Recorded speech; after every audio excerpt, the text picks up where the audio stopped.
estado atento en todo momento y por eso todo esto ha funcionado magníficamente, ¿no? Y por supuesto, pues, he estado esperando este día con ansia, porque evidentemente he podido hablar con algunos grupos que han entrado en la exposición y contarles más directamente algunas cosas, hacer algunas experiencias directas con el sudario bien, cubriendo el rostro del hombre que vemos ahí yacente, que nosotros le queremos decir siempre, y decimos hombre de la cima, mucho que se parezca a Jesús de Nazaret. Y entonces esto es importante porque aquí lo que queremos hablar, como en algunos casos ya habré indicado, algunos que me hayan escuchado con anterioridad, de lo que la sábana santa no es. Bueno, la sábana santa hay que destacar dos cuestiones. Un tema es el tejido, lo que es la síndrome, la síndrome es un tejido de lino, una característica que ahora vamos a ver, lo primero que vamos a recorrer.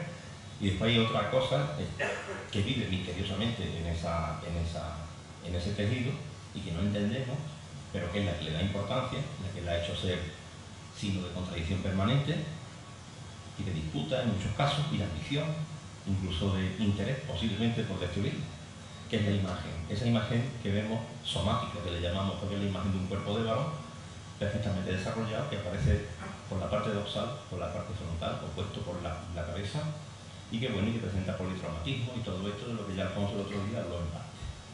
Bien, estas son las dos cuestiones. Por un lado está el tejido, por otro lado está la imagen.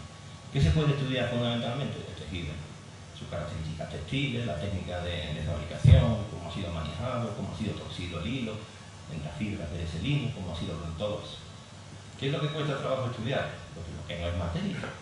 ¿Y qué es lo que no es materia en la síndrome? La imagen. ¿Qué es la imagen? Ni idea.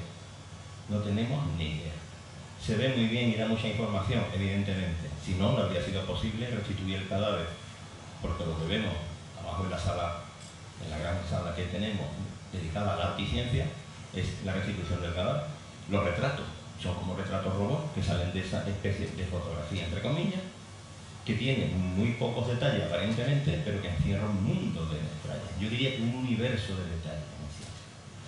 Y algo tan sutil que solamente existe en la superficie del lino y solamente en una parte de ese tejido, en la parte interna, ¿cómo puede tener tantos detalles?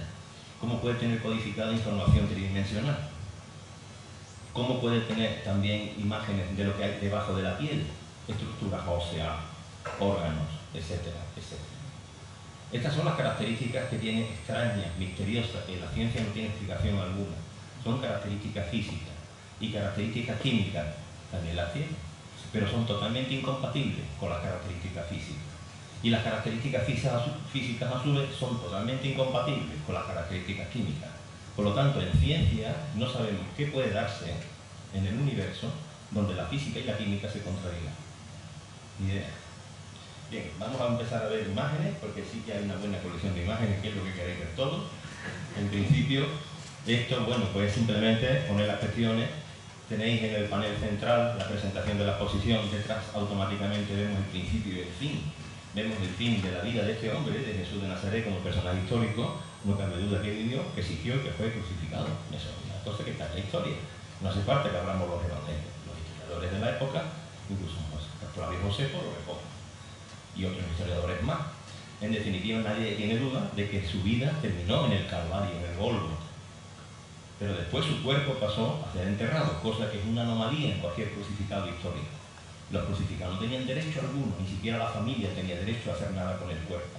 Ese cuerpo pasaba automáticamente a ser expuesto allí hasta que era devorado por las fieras prácticamente.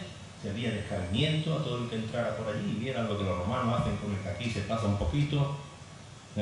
Y en definitiva, misteriosamente fue enterrado honorablemente, casi con honores de reyes, porque se utilizaron perfumes que se utilizaban con los reyes y que en la época de Cristo costaban más que el oro. Y tiene allí la tumba. Luego allí tenemos el fin y el fin del cuerpo. Pero para los cristianos el sepulcro puede ser el inicio, el principio de todo.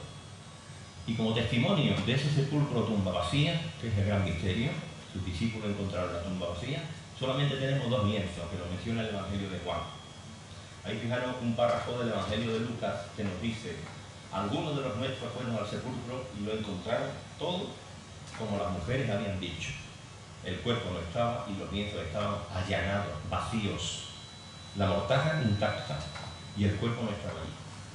Estos hechos sucedieron, pues si tomamos como fecha válida el 5 de abril del año 33, Pues hace aproximadamente hoy 1989 años que pasó de esto. Ya lo decía el forense, el lugar de los hechos está totalmente manipulado, no nos vale absolutamente para hacer una investigación criminal. Aquí tenéis el lugar de los hechos, un plano de la Jerusalén de la época de Cristo. El Calvario estaría aproximadamente por aquí. Esta es la segunda muralla. Aquí estaría el Calvario, esta es la fortaleza Antonia. Por aquí iría el recorrido de ese primer día Crucis, esa primera Semana Santa del mundo, ¿no? Ahí tenemos una maqueta maravillosa que hay en Jerusalén, si habéis visitado la ciudad. Aparte de la maravilla que es, veis una enorme maqueta, una gran escala. Nos paseamos por ella y parecemos Gulliver en la película, ¿no? Y está muy bien hecha. Y esa es la zona del Gólgota que se refleja en esa maqueta. Bueno, aquí tenemos los datos históricos. ¿Cuándo tuvo lugar esto? Lo dice el Evangelio de Lucas. Tuvo lugar en el año 15 del Imperio de Tiberio César, era Poncio Pilato, gobernador de la Judea, que se ha demostrado históricamente. Herodes tetrarca de Galilea, su hermano Filipo tetrarca de Itursa y de la región de Traconidis, y Sianis tetrarca de Abilene, bajo el sumo sacerdote Anás y Caifás. Esta es la situación histórica de los hechos que pasan, y este es el lugar geográfico donde pasa. Maravilla de Jerusalén de la época de Jesús, ¿no es verdad? ¿Quién pudiera viajar en el tiempo y estar aquí, ¿no es verdad? Y visitar ese huerto de los olivos, que es ahí los montes de los olivos, en la parte frontal, y después, bueno, el templo, el gran templo, la gran plataforma del templo de Salomón, y bueno, y la zona de la crucifixión que sería por aquí. Por ahí estaría. En definitiva, esto hace 1989 años, y todos los años de Semana Santa lo revivimos o lo queremos revivir. Los evangelios nos hablan del entierro de Jesús, evidentemente nos hablan del entierro de Jesús, pero hay que echarle cuenta a los textos. Hay veces que las transcripciones, las traducciones y todo eso nos lo deja bastante turbio como para tenerlo en cuenta de una manera literal. Entonces hay que acudir siempre a buenas traducciones, y las buenas traducciones son las que se hacen directamente del griego y no las que se hacen del griego al francés, del francés al inglés, del inglés al castellano, y al final en el relato de la tumba vacía, los lienzos por el suelo tirados, las vendas. Entonces ahí se puede hacer una idea de lo que tenemos ahora entre manos. Tiene que ver con ese relato o no tiene nada que ver. Pero si leemos la transcripción y la traducción ya del Codex Vaticanus, siglo IV, nos dice: salió pues Pedro y el otro discípulo y fueron al sepulcro corriendo, pues los dos juntos. El otro discípulo se adelantó más veloz que el primero, que Pedro, y llegó primero al sepulcro. Y agachándose, ve desplomados los dos lienzos. Cuando nos dice agachándose, ya vemos que los lienzos estaban en la primera cámara, no en la última. No tuvo que entrar para ver que los lienzos estaban allí. Ve los lienzos agachándose desplomados, pero no entró. Llega pues también Simón Pedro, siguiéndole, y entra en el sepulcro, y contemplan los lienzos yacientes. Y el pañuelo que estuvo sobre la cabeza de él, no como los lienzos yacientes, sino contrariamente enrollado en su único lugar. Entonces pues entró también el otro discípulo, quien llegaba primero al sepulcro, y vio y creyó. ¿Qué vio? Que no estaba el cuerpo, eso no basta. Lo que vio es la posición de los lienzos. Y eso después lo vemos en los evangelios de Lucas y de Mateo, cuando la tradición de las miróforas, las mujeres que llevan para hacer el enterramiento, las mujeres portadoras de mirra, encuentran a un ser luminoso que le señala los lienzos. ¿Por qué buscáis entre los muertos al que vive? ¿No veis dónde lo pusisteis? ¿Qué es lo que le señala? El vacío, que no está el cuerpo. Eso no convence a nadie. Lo que le señala son los lienzos. Luego estos lienzos son importantes porque este es el aspecto, como veis, ¿no? En la primera sala, en la maqueta de abajo, fijaros que si os agacháis, sin necesidad de entrar, en cámara lo podemos hacer y podemos entrar porque tenemos el sepulcro reproducido a escala 1:1. Os invito a que cualquier día conozcáis el Museo de la Pasión, que es el germen de lo que tenemos aquí. Tenemos en parte el Museo de la Pasión de Cabra, lo tenemos aquí en Sevilla.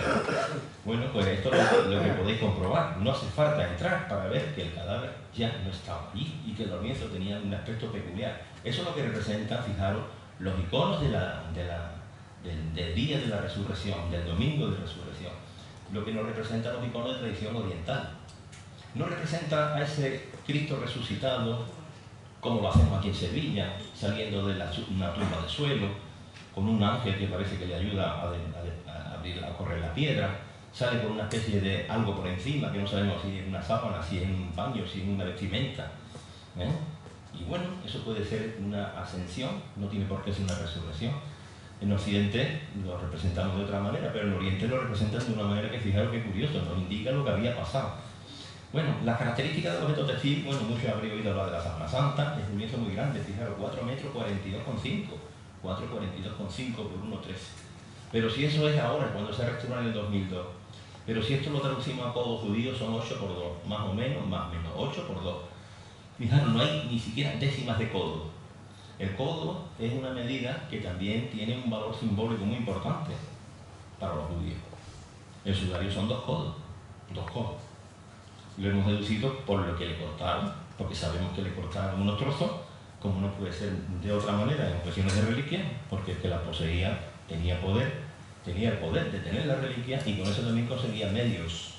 Y muchas veces pues se vendían trozos, se intercambiaban por favores, y se cortaban cachitos. Y a lo tonto, el señor Rubio le cortaron más de 20 centímetros por un lado y 18 por otro.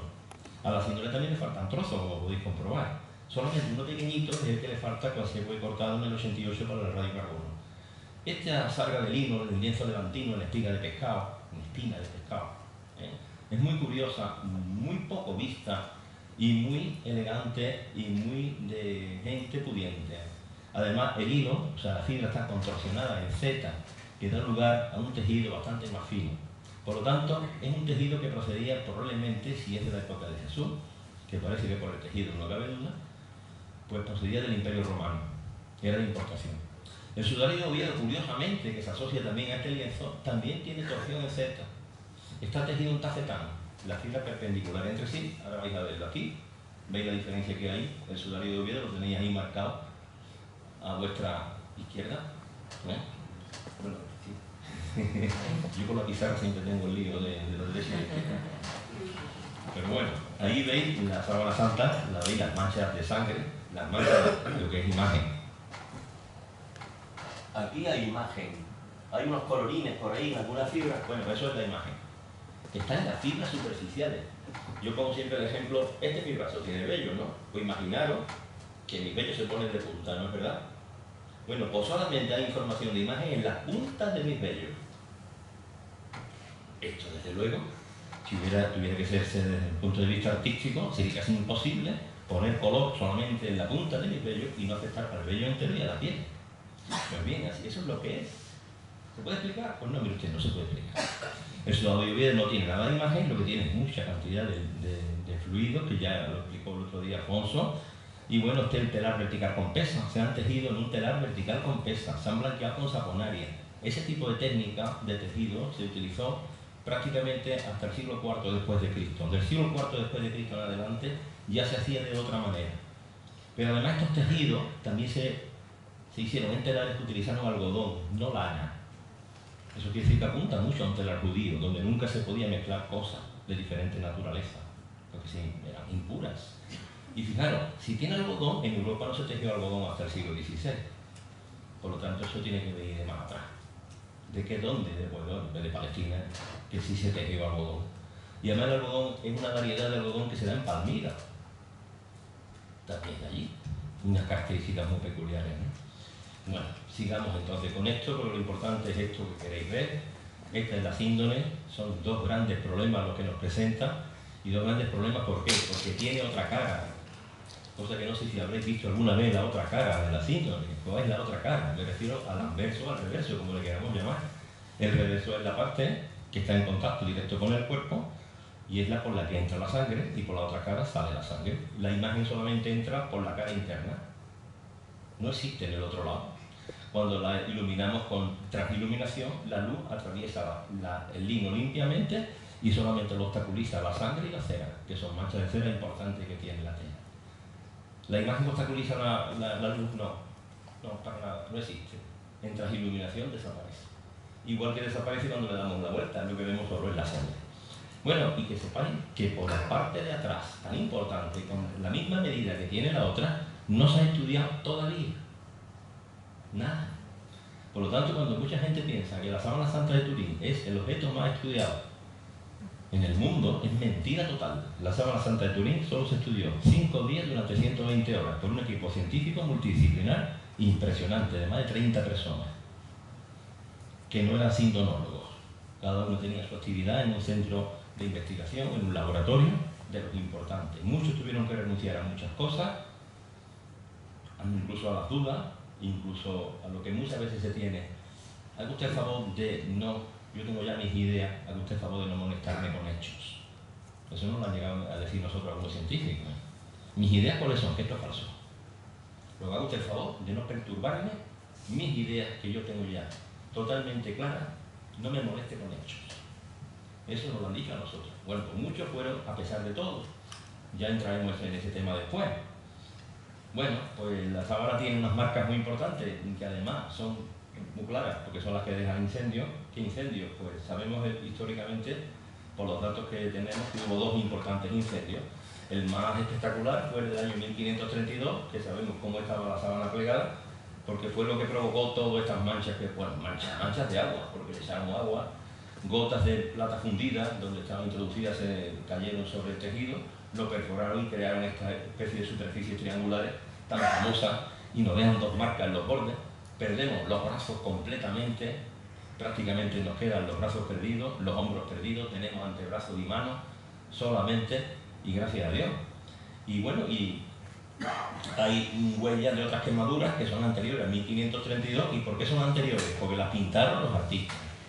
La sábana santa, pues mucho antes de que se inventara la fotografía, no se podía reproducir fotográficamente para hacer copias, y la reproducían los artistas. Y entre el siglo XV y siglo XVI se hicieron muchísimas copias hechas por artistas. Y fijaros, lo que veis abajo es de Alberto Durero, un gran dibujante. Pero se hizo un verdadero lío cuando tuvo que ver cómo pintar lo que veía en la síndrome. Y Alberto Durero nos pone unos agujeritos, porque los vio en la tela, que efectivamente estaban antes de las quemaduras del 1532. Y probablemente estaría provocado por una vela, muy probable que a lo mejor los clérigos, quien la poseía, como no había otra manera de ver lo que había allí, pues se le pasaba un cirio por encima que dejó muchísima cantidad de cera, y a lo mejor pues también una quemadura, porque son quemaduras puntuales, pero perforantes. O sea, ahí falta el tejido y están perforados. Y esas quemaduras existen antes de 1532. Nos gustaría saber de qué fechas son, ahí las veis muy claramente, ¿no es verdad? Fijaros cómo Durero las copia perfectamente. Le da la posición, la forma de una L invertida, perfectamente. Y fijaros el lío que se hace cuando ve la cara. ¿Cómo hago yo esto? Dios mío, ¿esto qué es? No lo entiende para nada. ¿Existe alguna referencia para poder captar estas pequeñas quemaduras? Bueno, pues os presento ahora el icono que adorna el manuscrito que se conserva en la Biblioteca Nacional de Budapest, que se llama el Códice Price. El Códice Price es extraordinario, nos da una información. Bueno, todos los códices, todas las miniaturas de esa época nos dan una información, porque los que hacían estas cosas intentaban ser precisos al milímetro en todas las cosas. Lo narraban todo, con las imágenes, nada de texto, todo gráficamente, incluso superponiendo cosas. Por ejemplo, aquí vemos la escena del entierro de Jesús, un cuerpo desnudo, completo, que cosa más rara, porque en arte difícilmente se hace entero. ¿Veis cómo es? Tiene como una tela muy larga que está extendida y parece que San Juan está con parte de esa tela recogiéndola, es decir, que la tela parece que es muy larga, todavía que ha hecho que falta la parte de adelante que todavía no cubre el cuerpo. Están ungiendo el cuerpo, aparecen 4 dedos en cada mano, no está el cuarto, no está el pulgar, no está, en las síndromes tampoco. Y en la parte de abajo hay un ángel, el ángel que le enseña a las miróforas, cuando llegan ella y le dice, ¿por qué? ¿A quién buscáis? A Jesús de Nazaret. ¿Por qué buscáis entre los muertos al que vive? No veis dónde lo pusiste. Y ese ángel está señalando, fijaros lo que señala, la sarga, el lienzo levantino, la sarga de la síndrome, está diciendo que es la síndrome. Y además enseña los dibujos de un forro que tenía detrás, con esa estructura de cruce. Bueno, y hay más cosas ahí que después veréis. Desnudez completa, ausencia de pulgares, la trama del tejido, y una cosa que es muy curiosa, ahora la vais a ver. Los agujeritos. Pues entonces, señores, tenemos aquí un dato muy interesante. Si eso tiene agujeritos y el Códice Price lo reproduce, ¿de qué época es el Códice Price? Entre el año 1190 y 1195. Pensamos que ahí es cuando se hace ese códice. Porque por quien lo escribe, que es un fraile que se llama Price, y vivió en esa época, y luego tiene que estar comprendido entre el año 190 o el año 100, o 1100, 1190. no lo sabemos con seguridad, pero está en una franja temporal que dice el carbono 14 que la síndrome no existía. Que lo que hay ahora mismo allí, según la de carbono del 88, era de 1300, 1260, 1390. Luego entonces, esto ha hecho un viaje en el tiempo extraño, ¿no? ¿Verdad? Porque esas quemaduras sí que estaban antes. Y fijaros, ¿cuándo se harían esas quemaduras? Cuando estaba en Constantinopla, que estuvo hasta el año 1204. Y esas quemaduras ya llegaron a Europa en la síndrome. Y la pintaban los artistas antes de las grandes quemaduras de 1532. Luego esto es un dato a tener en cuenta que nadie quiere tener en cuenta, sobre todo los que, bueno, se llevan mucho los negacionistas, ¿no es verdad? Entonces, ¿qué vamos a hacer? Hay todavía los que dicen que la Tierra es plana, entonces yo entiendo todas estas cuestiones. El que tenga dudas, lógicamente las tiene. Bueno, ahí veis esas dos cositas que son los agujeritos que están en la misma posición, en el mismo sitio, todo igual, ¿no es verdad? Esto es una copia, el copista, el ilustrador de este icono te está contando cómo es la sábana en todos los aspectos, ¿no? Bueno, la medicina forense ya Alfonso, en la conferencia del otro día, explicó lo que se ve. Se trata de un cadáver, tenéis el informe forense abajo, resumido evidentemente, porque este informe forense es un poco más largo, y eso que la síndrome, desde el punto de vista forense, se ha estudiado muy mal, muy mal, muy mal, muy mal. Tan mal que no hubo tiempo de repetir experimentos ni hacer casi nada. Solamente las muestras de sangre fueron analizadas y hasta el año 83, desde el año 78 hasta el 83, no se pudo decir qué era y se presentó el informe. Esta es la regresión informática. ¿Cómo sería antes? Bueno, pues yo qué sé, ¿cómo sería? Hay muchas teorías. Hay quien piensa que esta imagen era una imagen latente, que al principio no estaba, o que estaba muy intensamente y que después se ha ido desvaneciendo. No lo sabemos. El caso es que está en franco deterioro. Toda la tela está en franco deterioro, por lo menos lo estaba, hasta que ha sido introducida después de la restauración del año 2002 en una atmósfera de gas inerte y ahora está protegida con cristales peligrados para que no sufra ningún atentado. Y bueno, tenía los brazos, cosa que hemos perdido información. Ahora, en España hay copias de la síndrome. Felipe II mandó a hacer 20, que sepamos, 20 copias. Felipe II manda a Ambrosio de Orellana a Oviedo para que vea si el paño de Oviedo, el paño no, que ya era famoso allí, tenía una imagen. Y Ambrosio de Orellana hace un libro, el libro que está después reeditado y tal, que es contando un poco el viaje que hace por el norte de España en busca de las reliquias, ¿no? Enviado por Felipe II, y una de ellas era el sudario Oviedo. Tenía que comprobar. Este hombre llega allí, ve aquello, no entiende nada de lo que ve, porque el sudario Oviedo no tiene imagen alguna, y era totalmente abstracto, una abstracción tremenda, y cuando va de vuelta al rey le dice: mi majestad, la sangre está como deslavada, y debo de ser un pecador tan grande que no he visto absolutamente nada. El hombre se justificó como diciendo: bueno, que a lo mejor hay mi majestad, pero realmente yo no lo veo porque soy un pecador tremendo. Bueno, pues esto es lo que vemos en la Sábana Santa. Entonces no tenía falta, no tenía quemadura, tendría los brazos. Y en dos copias que hay en España es los brazos que están enteros en la zona, parte media del húmero, parte media del músculo del brazo, pues presenta como una herida con sangre transversales. Luego hay cuerdas, probablemente hubo cuerdas y clavos, ¿no? Eso aún no, claro, evidentemente los artistas no tienen información de esto. La síndrome nos da información tremenda de todo. Aquí es donde se conserva, en la Catedral de San Juan Bautista de Turín.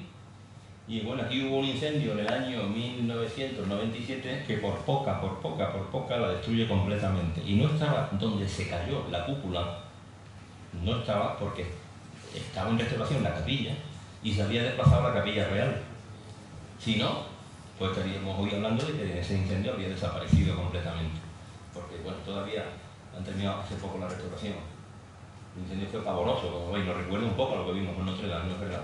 Y nadie sabe cómo se produjo esto. Ese no le culpa a una vela, entonces claro, es más difícil, en el año 97 ya una vela, las luces eléctricas, las instalaciones son muy buenas, ya no son las instalaciones que había antes, y entonces bueno, esto es difícilmente aceptable a una vela. Bueno, la cuestión es que ahora mismo está, como la veis, en una especie de gran urna.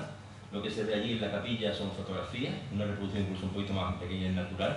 Y aquí es donde está, y esa es la gran estructura que tenemos, donde está la sábana en gas inerte, y no se ve, solamente se puede ver esto y se acabó. No. Es de los papas de la Iglesia desde el año 1983, porque la dejó así el testamento de Humberto II de Saboya, que es el que regaló a la Hermandad del Buen Fin de Sevilla en el año 1966 la fotografía que tenemos abajo en la sala de exposición. muy interesante fotografía, porque es la primera fotografía, según dice la prensa de la ABC de aquel año, que entra en España. Yo no estoy seguro de ese detalle, pero lo cierto es que probablemente sí que lo sea, porque a la síndrome no se le hacen tantas reproducciones fotográficas. Bueno, ¿cuándo empezamos a tener interés por esto? Bueno, pues en fin, hay una historia de la síndrome a partir de la primera fotografía. Cuando Secondo Pía, un abogado que era un aficionado a la fotografía, y la fotografía era una técnica y unos procedimientos emergentes, prácticamente estamos hablando 1898, bueno, por la boda de Víctor Manuel III se hacen unas ostensiones, siempre la Casa de Saboya ha hecho ostensiones, y entonces hace una fotografía, y cuando hace la fotografía pasa lo siguiente, no la tiene que revelar. ¿Por qué? Porque sale positiva. Esto ya es una cosa que no podemos experimentar, no podemos experimentarlo porque ya nos revelamos. Nosotros estamos acostumbrados a que hacemos fotografía y se acabó. Antes había una cosa en medio que era el negativo fotográfico. ¿Y qué había que hacer después de haber hecho la foto? Teníamos el negativo y con el negativo estábamos deseando de llegar a un sitio que nos lo revelara, ¿no es verdad? Bueno, porque quiere explicar que la síndrome es una protofotografía, tiene también que explicar por qué el que hizo esa fotografía esperó más de 500 años a revelar negativo. Cosa que no lo habría hecho absolutamente nadie, no es coherente ni lógico. Bien, pero vamos a ir a toda esta cuestión porque la fotografía hace que el concepto que se tenía sobre esta reliquia cambie en el mundo entero. A Secondo Pía le cortan un traje tremendo diciendo que eso era falsificado. Claro, que el pobre lo pasó fatal, ¿no? Pero fatal, tuvo una persecución inmensa y no había redes sociales, ¿eh? Imagínense ustedes lo que habría pasado al día de hoy. Como veis, el negativo, bueno, están un poquito expandidas porque la pantalla se ha puesto en un formato distinto al que teníamos en PowerPoint. Pero bueno, quiere decir que hay pintores en aquella época que dicen, bueno, pues yo voy a hacer una prueba, voy a pintar una imagen y voy a hacer una foto, a ver qué pasa, ahí están las pruebas. No se parece nada, ni en la mala fotografía de Eusebi Henry, bueno, la de Eusebi Henry es mejor, pero la de Secondo Pía, que era un cristal, bueno, he visto la cámara que usó toda la noche trabajando dentro de la iglesia. Tremendo, una serie de condiciones que tuvo. Fijaros qué diferencia hay entre la del año 1898, la del año 1931, que es la que ya se llama un fotógrafo profesional, José Henry, que además, para que no le pase lo que Secondo Pía, pide que haya un notario completamente allí, pendiente, ¿no? Hay una anécdota que cuenta, que contaba Pía. Él tenía un ayudante que era el que iba y venía, porque Pía el revelado lo tenía que hacer en otro sitio, donde le habían llevado un generador para que tuviera luz. En definitiva, una complicación enorme y tenía que revelar la foto. Cuando el ayudante, en su ir y venir de la catedral al sitio donde estaba revelando, no estaba viendo lo que Pía hacía, llega en un momento determinado en el que él tenía una foto del rostro metida en el líquido y ve que está saliendo. Y cuando ve que está saliendo, le pregunta, Pía, ¿dónde está el negativo? Y claro, él se queda mirando, lo mira muy seriamente y le dice, el negativo está en la catedral. Claro, tú se quedó como diciendo, ¿te has olvidado allí o qué pasa? No, es que el negativo es la síndrome. Bueno, el caso es que este fenómeno de inversión del claro-oscuro siempre pasa. Por eso cuando vemos la síndrome, cuando vemos la imagen, casi nunca la vemos como es. Siempre intentamos cambiarla, siempre intentamos ponerla en positivo. ¿Pero por qué? Sí, es un negativo. Pero no es un negativo fotográfico, es un negativo óptico. El claroscuro está invertido. ¿Sabéis por qué? Una cosa muy natural. Bueno, natural y muy poco natural.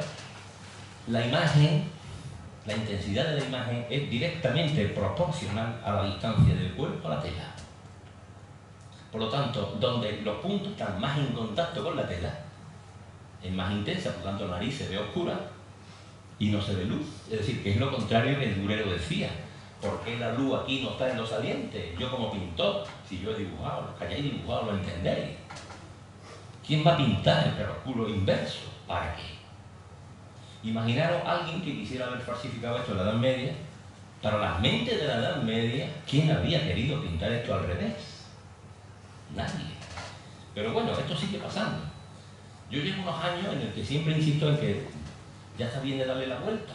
¿Para qué tanto la vuelta? Si lo que tenemos ahí es una inversión del claroscuro, y es como es ella. Fotografiarla no vale para nada. Fotografiarla vale para que tengamos una realidad diferente a lo que la imagen es. Que se ve mucho más bonita, hombre, por supuesto, que se entiende, claro, nosotros la entendemos.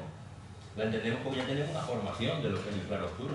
Pero los artistas antiguamente no la entendían, Durero no la entendía, nadie que la copiaba la entendía. Pero fijaros, antes de la fotografía, los iconos antiguos, y uno de los iconos más interesantes del siglo V, Este que veis aquí, de Santa Catalina del Sinaí, en el monasterio de Santa Catalina del Sinaí, se encuentra este maravilloso icono de esa gran belleza. Fijaros cómo se parece a la imagen de la sábana, pero cuando se ve en positivo, porque el artista no ve los ojos cerrados, el artista ve unos ojos redondos y muy grandes, y todos los iconos bizantinos, la mayoría de los pantocratos, tienen los ojos muy grandes, y todas las características de barba, frente, todas las características del rostro de Jesús están en esos iconos por algo, no sabemos por qué, pero están. Cuando se hace la primera fotografía ya tenemos la idea de que los artistas quieren difundir el retrato que ven. La pintura de Celine Martín, el dibujo de Celine Martín, que está ahí abajo, lo tenéis al lado, de donde están las representaciones de las ostensiones, antes de llegar al gran cuadro de la Hermandad de Buen Fin. Este rostro recorrió Europa, y eso que ya digo, no había redes sociales. Pero Celine Martín, la hermana de Santa Teresa de Lisieux, tenía unidad pictórica, ella ya recibe una fotografía, que es la primera fotografía, entiende cómo se ve el rostro tan realista y quiere hacerlo y lo hace. Y hay una corriente de artistas que empiezan a extender esto por todas partes, que quieren reproducir el retrato. Lo que ven ahora claramente que antes no se veía. Aquí tenéis a ella, el resultado es este rostro tan bello. Eso está en la síndrome tal como lo veis, porque prácticamente no es una superposición que ella hiciera, pero siguió a rajatabla todo lo que ella veía en esa imagen más realista a través de la fotografía. Y después ya hay muchos más artistas que quieren seguir un poco la idea, y tenéis el año 1035 la famosa pintura de Gemián, que se ha convertido en estampas por Turilas y por Tosí y por todo el mundo, o de Gutenberg del año 36, ¿no? Que también es un rostro muy bello, hay muchos más. Pero después también hay intenciones de artistas. Yo no he sido el primero que ha sido de alguna manera seducido por este objeto tan misterioso y por esa imagen tan misteriosa. Ha habido muchos artistas que me han precedido que han seguido de alguna manera intentando reproducir el cuerpo del yacente, el crucificado, y bueno, y en definitiva ahí tenemos ejemplos de otras clases. ¿Que se usó una metodología correcta o no? ¿Que había menos información que hoy? Pues sí. ¿Que no trabajaron con un equipo multidisciplinar? Pues sí. Yo he tenido la suerte de tener todo eso. De tener todos esos antecedentes y al mismo tiempo tener el apoyo de un equipo multidisciplinar. Hay otro hito importante en la síndrome, que vamos a pasar también muy rápido, porque este hito no sé si lo conocéis. Habéis oído hablar de que la NASA investigó la Sábana Santa, ¿no es verdad? Pero eso es falso. La NASA nunca investigó la Sábana Santa. Hubo un equipo de científicos, algunos de ellos trabajaban para proyectos de la NASA, el Instituto JPL. Por ejemplo, los más importantes pues fue Hunter y Jackson, John Jackson, que evidentemente fue el primero que tuvo una ocurrencia. Bueno, primero vamos a poner lo del polen, porque lo del polen es más antiguo que el estudio.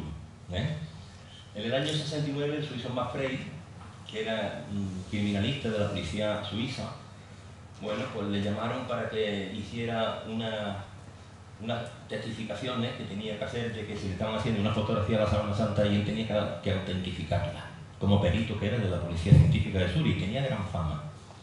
Y bueno, cuando estaba allí se le ocurrió que podía coger algunas muestras, lo pidió, lo dejaron.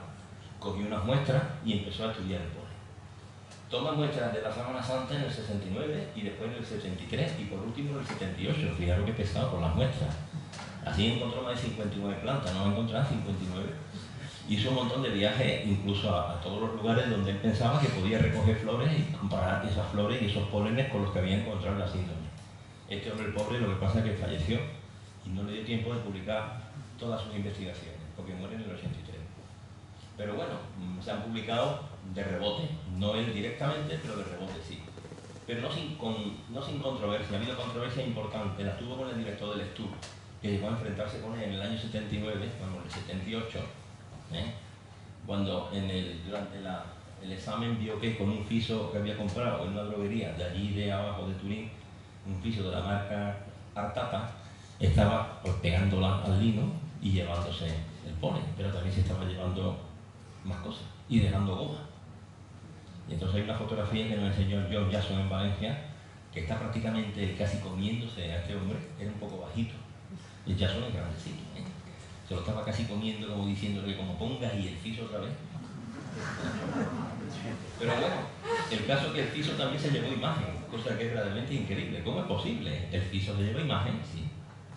Es tan superficial que si ponemos fiso, nos llevamos imagen. Y además se borra con dimida, que es un disolvente. Por lo tanto, si habéis escuchado alguna vez que una radiación ha dejado ahí una misteriosa imagen que es imborrable, que tal y que igual, eso no es verdad. Tampoco. Pero bueno, vamos a lo que nos interesa.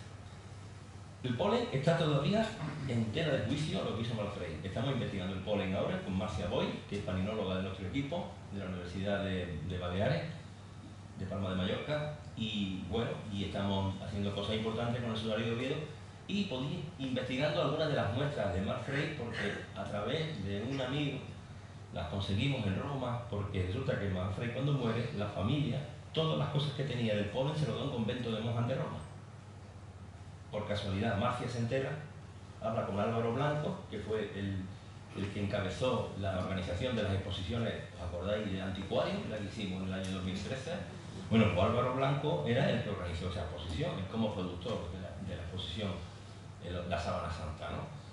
Y Álvaro Blanco, en uno de sus viajes por ahí buscando reliquias de la síndole, pues bueno, conoce a Marcia porque él participa o asiste a una de nuestras convenciones, la conoce y Marcia le cuenta la historia y va para allá y recibe, bueno, y al final tenemos muchas muestras de Malfray.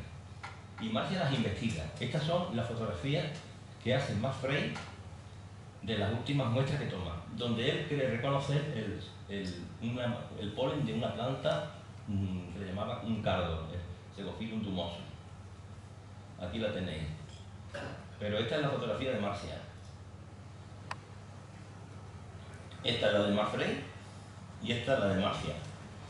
Y Marcia dice que lo que Malfray había interpretado como un polen de una planta de cardo, que más bien es lo que ella reconoce como el Crisum estoechas. El Crisum. Y el Crisum lo describe Plinio el Joven, lo describe Dioscórides, como era lo que antes comentaba. El perfume del entierro de los reyes. Valía en la época de Jesús más caro que el oro. Entonces, este cuerpo de un yacente fue enterrado con algo que era verdaderamente costosísimo. En unas telas que eran verdaderamente fuera también de lo común. ¿Y este polen dónde la ha encontrado Marcia? Pues fijaros qué cosa más curiosa. Malfray buscaba el polen que volaba por ahí y se pegaba. Pero ese polen a un criminalista y a un médico forense no le interesa. Los médicos forenses, cuando están investigando un hecho delictivo, buscan las pruebas concomitantes. ¿Qué se le llaman pruebas concomitantes? Aquellas cosas que llegan en el lugar en el momento de los hechos. Es decir, el polen que llega cuando la sangre está fresca y se pega a la sangre. La mirra y el estoraque que llega cuando la sangre está fresca y se pega a la sangre. La mirra o el estoraque que están debajo de la sangre, porque fue la tela ungida antes de que llegara el cadáver. Eso es lo que investiga el forense. Las arrugas de la tela que infieren en la trayectoria o en las manchas de sangre y las transforman o las modifican. Esas, porque se arrugan cuando la sangre está fresca. Las demás arrugas no nos importa absolutamente nada, porque el lino se arruga que la gloria, y eso lo sabéis vosotros las mujeres, porque os enfrentáis más con la plancha que nosotros, ¿no? Sobre todo cuando tenemos un tejido de lino.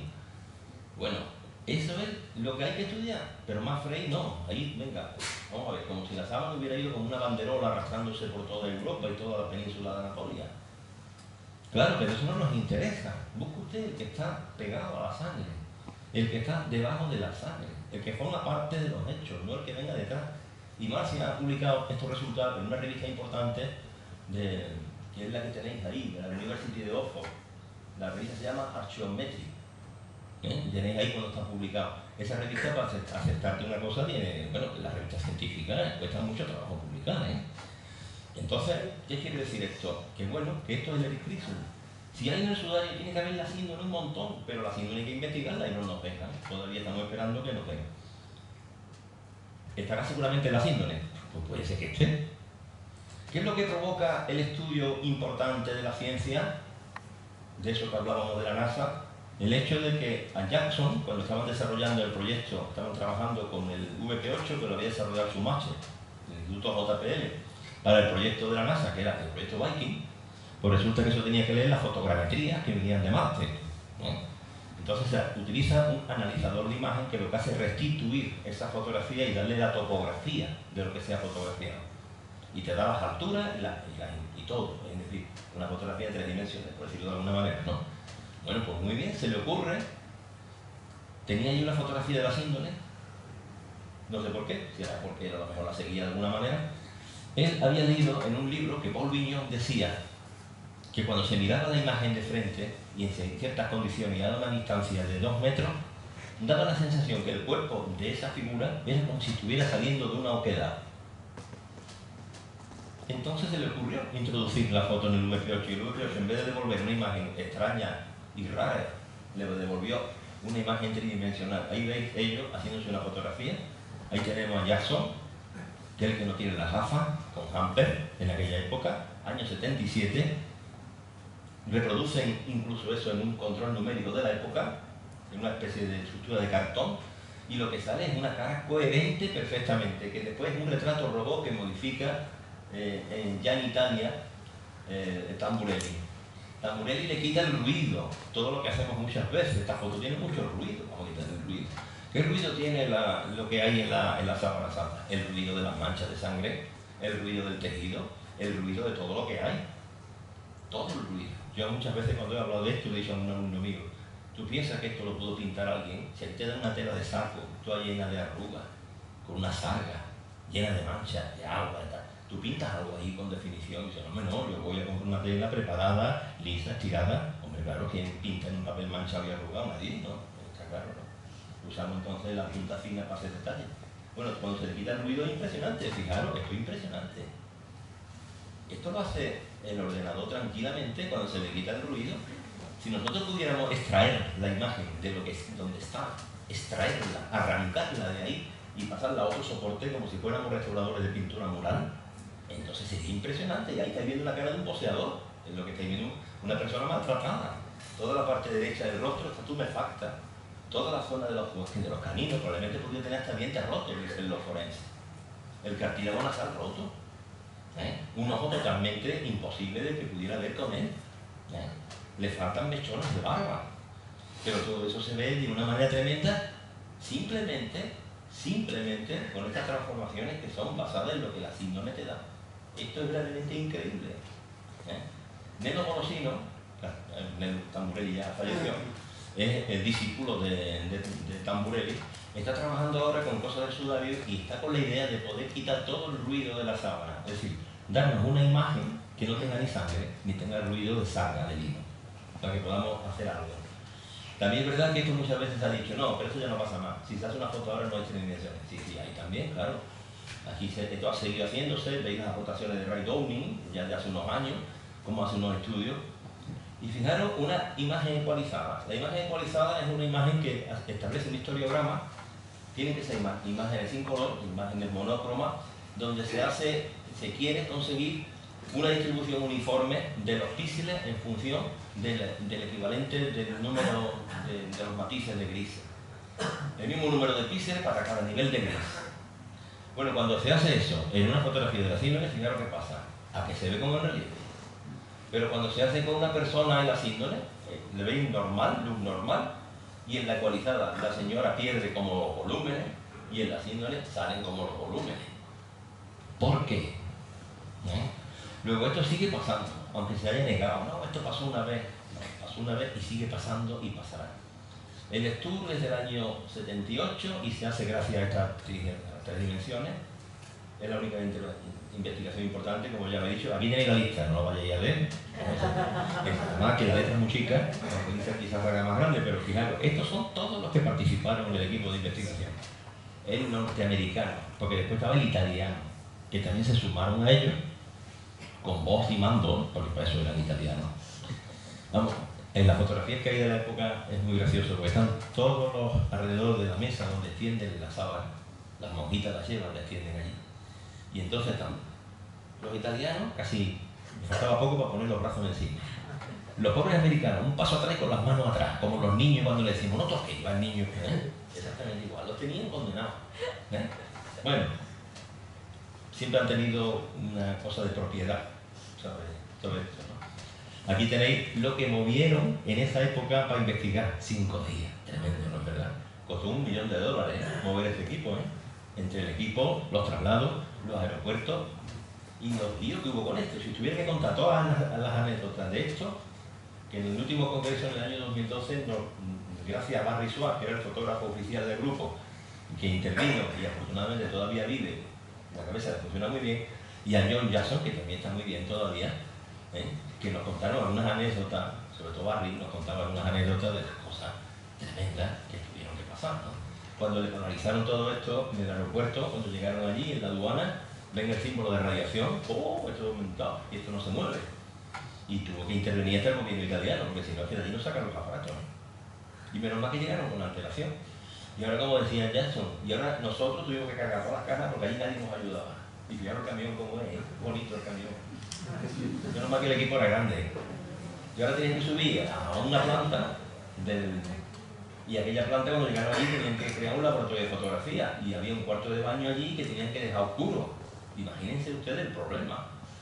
Y las cortinas que tenía aquello, como palacio de buen palacio, no se podían quitar y entonces los reflejos que todo eso podía dar en la fotografía era tremendo. Bueno, fíjense las dificultades. Ahí veía Jackson rodeado de su equipo, leyendo el protocolo de actuación. Bueno, y esta fotografía os la pongo porque es muy curiosa. Este señor que veis ahí agachado sobre el sudario de Oviedo y el que está de pie es Jackson en Oviedo. Fijaros. El director del estudio, el que provocó este primer estudio, está con nosotros trabajando perfectamente, unidos perfectamente, y Guillermo, que es el que está agachado, será la persona, nuestro subdirector de investigación del equipo, el que cierre con conferencia el día 3 la clausura de la exposición. Y os va a hablar de unas cosas que posiblemente no vayan a hablar tan claramente como os va a hablar ahí. Pero bueno, ahí lo veis que está Jackson con nosotros, ¿no? Todas estas son las cosas que se hacen, la cantidad de pruebas que se hacen, más de 300 experimentos del orden de las 5.000 imágenes. Digo yo, si estuvieran 120 horas, que habría pasado si hubieran estado más días. Increíble, ¿no es verdad? Pero trabajaban en turnos de noche y día, no pudieron parar para nada. Pero también es verdad que no podían repetir muchos experimentos. ¿Veis los hilitos, los colores esos que se ve ahí? Esa es la imagen. Qué barbaridad. ¿Qué puntería tenía el falsificador que con un pincel de un pelo tuvo que poner color en algunos sitios sí, en otros no? Se ha dicho muchas veces que si toda la fibra esta había alguna afectada, otra.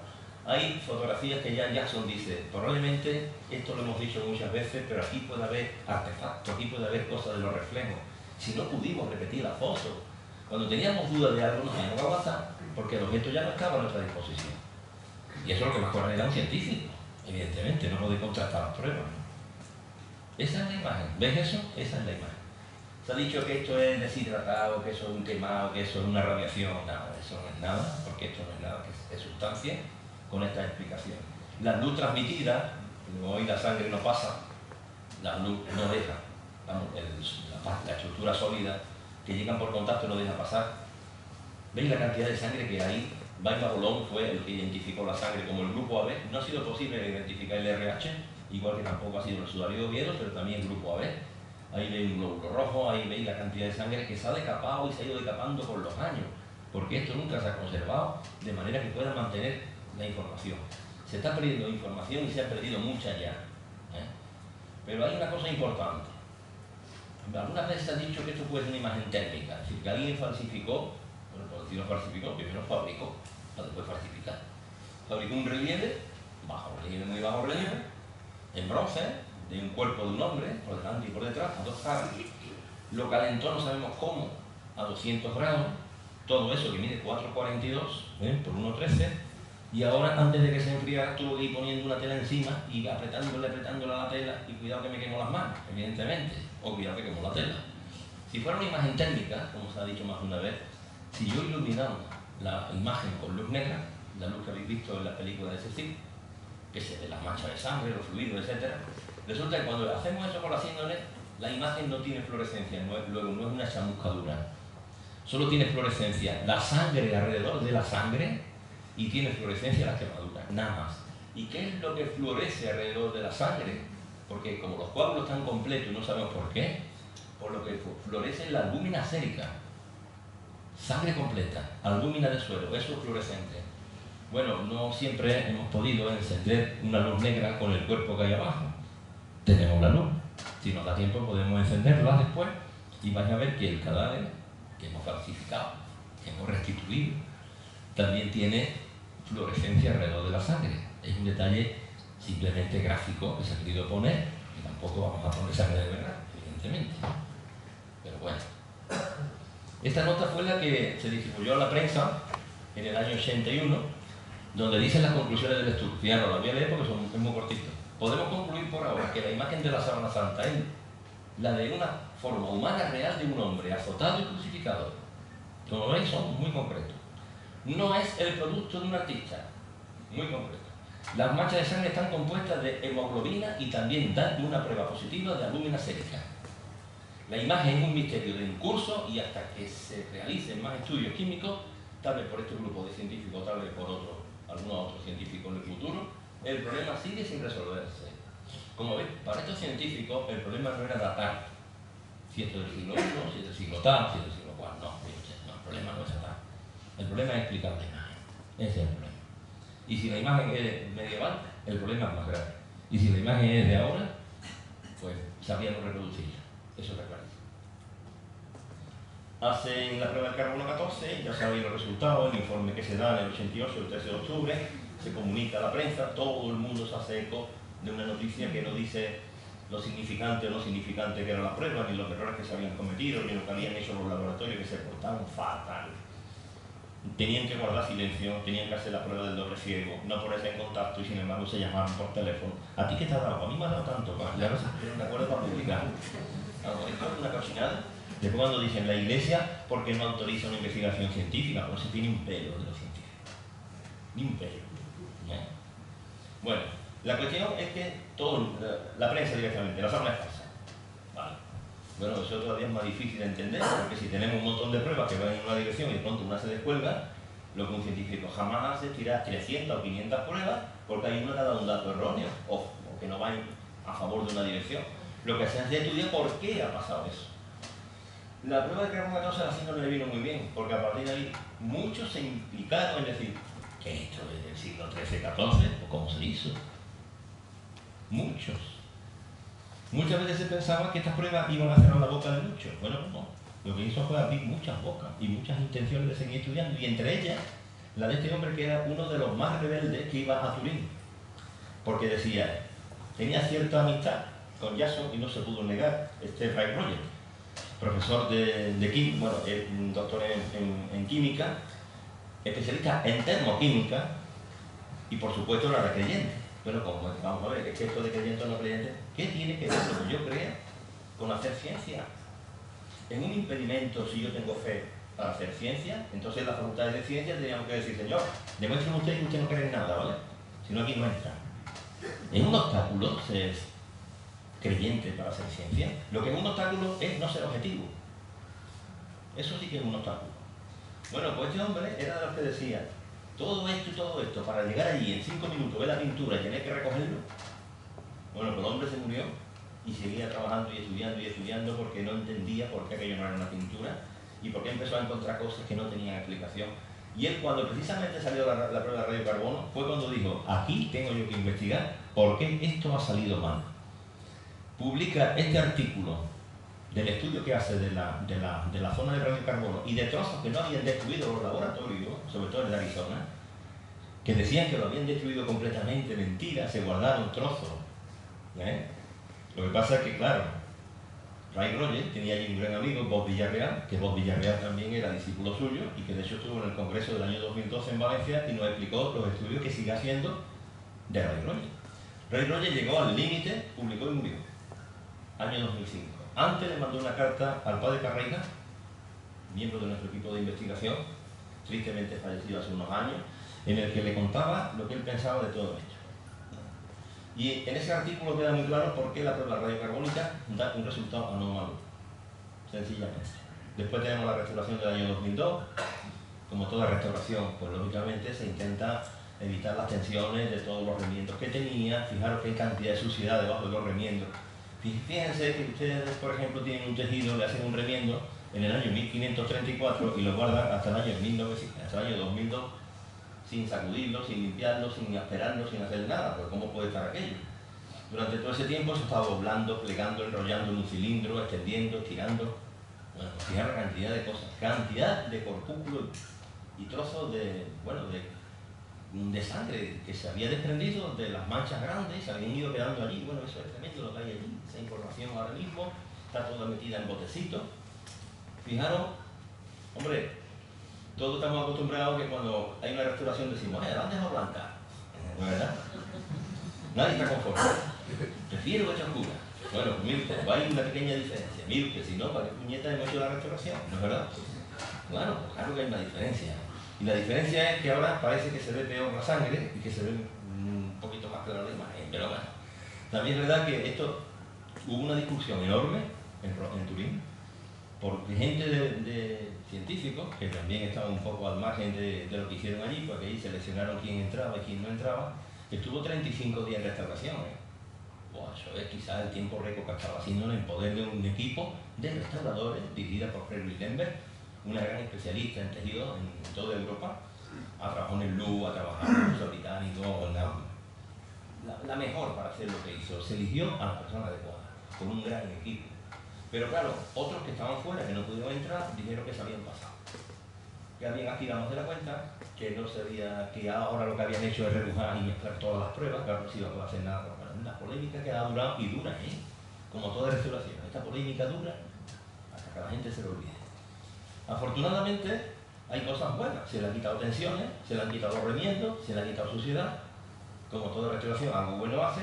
Y además se ha podido ver por detrás, se ha podido hacer esta fotografía que veis, de luz transmitida, de transiluminación, donde se ve que la imagen pues no existe cuando nosotros la iluminamos de esta manera, que solamente la sangre es opaca. ¿Dónde está la imagen? No existe. ¿Es pintura? No es pintura.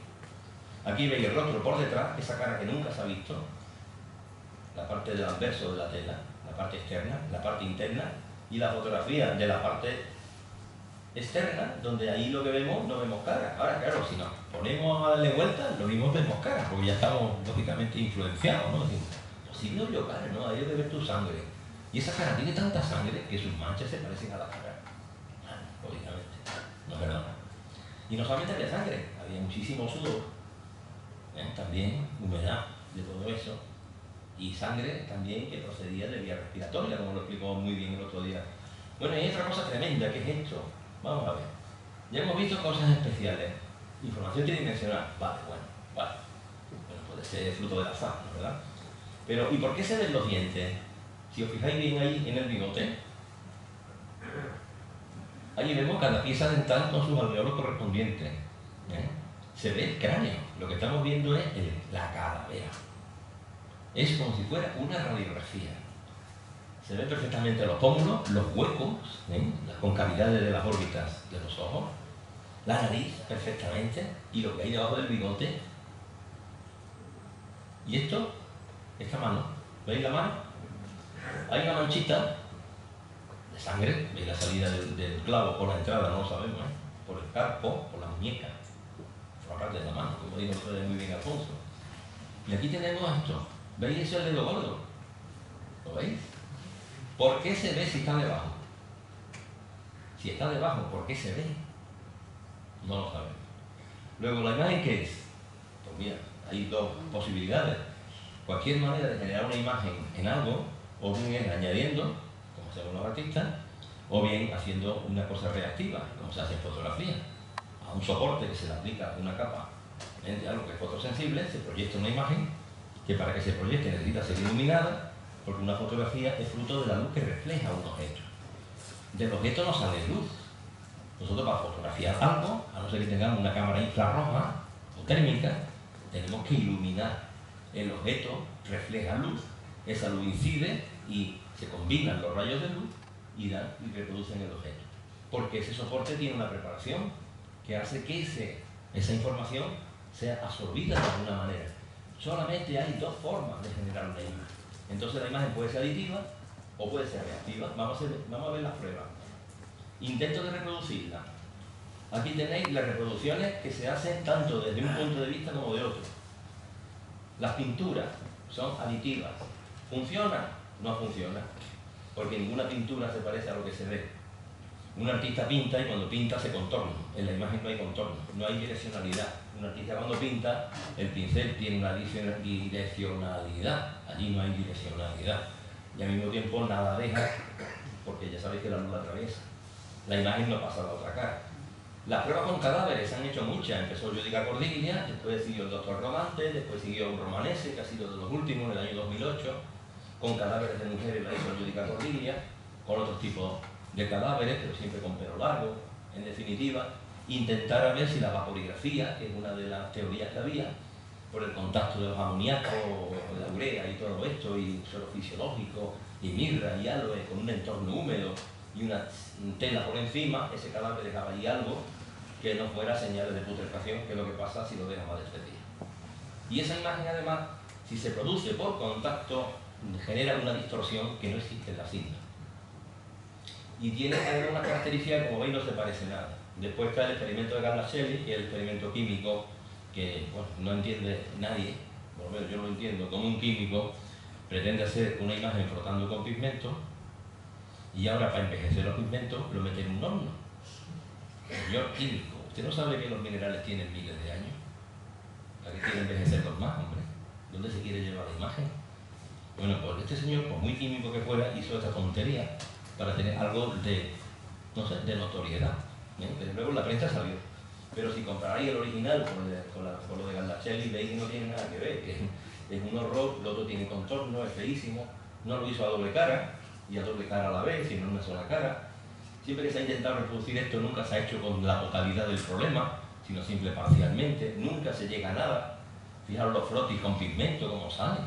La imagen térmica de un relieve, claro, primero hay que hacer el relieve, para que salga. La protofotografía, fijaros la protofotografía, se parece a esto, quizá. Aquí no se parece. Aquí lo tenéis. Una imagen de luz refleja, se ve dónde está el foco. Hay sombras propias y arrojadas. En la síndrome, ¿dónde están las sombras propias y arrojadas? ¿Y dónde está el foco que ilumina este cuerpo? En ninguna parte. ¿De dónde sale la luz? Parece que sale del cuerpo. Pero eso evidentemente no se puede explicar.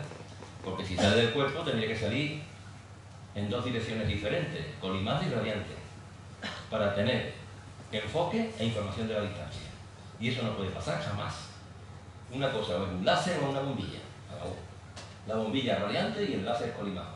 El láser proyecta un punto y yo no sé dónde está el punto, dónde está el foco, y sigue igual de enfocado a la distancia que yo me ponga, y sin embargo, la bombilla, si me acerco a la pared, sé que estoy más cerca, y si me alejo de la pared, sé que estoy más lejos. Luego uno me da información de la distancia y el otro me da enfoque. Bueno, la imagen de la síndrome tiene las dos cosas a la vez. Luego hace falta que algo se desplace, esa radiación, esa emisión, se desplace de las dos maneras a la vez, y eso es muy difícil. Después tenemos el negativo fotográfico, que ya sabemos que el pelo sale blanco, porque es muy oscuro. En este hombre sale del mismo color que la carne. Después se invierte la lateralidad, no solamente se invierte el claro-oscuro, la derecha se pone a la izquierda y aquí la derecha, pero eso en la síndrome no pasa. En la síndrome está la derecha en la derecha y la izquierda en la izquierda. Solamente se da la vuelta al frente, porque como vemos la parte interior, le damos la vuelta para mirarlo, entonces automáticamente, pero tenemos que ver la sábana por fuera y veréis que la sangre del costado está en su derecha. Y que todo está en su derecha, la espalda está en su sitio, la derecha del cuerpo y la izquierda del cuerpo, no la nuestra. Eso no se ha invertido en la síndrome. No hay inversión de los laterales. Estos son experimentos que hemos hecho en clase. Una alumna de la asignatura de procedimiento hizo la prueba, Aurora Ruiz, de pintar en un tejido de lino, pintar con pincel seco, como veis no tiene contorno, el dibujo no tiene mucha definición, y bueno, y además fijaros, cuando le damos la vuelta, pues se ve perfectamente que por detrás los pigmentos pasan.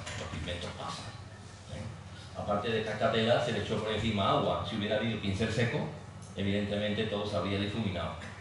La imagen no es una pintura, la imagen no puede ser aditiva. Todas estas teorías que se han más o menos diseñado durante un montón de años para intentar explicarla de alguna manera, ninguna de estas teorías nos explica las propiedades físicas y químicas que tiene la imagen. Los temas pendientes son que hagamos fotografías espectrales. Fijaros, los manuscritos del Mar Muerto se están estudiando con fotografías espectrales. ¿Qué es lo que pasa? Ahí veis cómo se ve el manuscrito y con la fotografía espectral de pronto se ven los textos. Bueno, eso hay que hacerlo con la síndrome. Pues claro, es que se fotografió con cámaras analógicas en el año 78 y después se han hecho fotos digitales, pero ¿y las fotografías espectrales por qué no se hacen? ¿Y las multiespectrales por qué no se hacen? Porque este es el objeto menos estudiado de la humanidad, sencillamente. Y hay que hacerlo. ¿Por qué? Porque podemos encontrar un montón de cosas, y sobre todo por las dos caras. No se puede reducir a un problema. Es verdad que ahora tenemos fotografías de alta resolución. Sí, señor, las tenemos en 2008. Tenemos un escaneo digital que se ha escaneado por las dos caras. Se puede sacar una reproducción ahora ya en tela, incluso magnífica, ¿no? Pero eso le vale a un científico y menos a un médico forense para nada. Necesita la tela, necesita la sangre. No vale para nada. Os vamos a precisar ahora, desde el punto de vista nuestro, qué es lo que yo creo que no se ha tenido en cuenta casi nunca. Este es el retrato, un robot que antes poníamos para esto. Bueno, no es un negativo, entonces ¿qué es lo que es?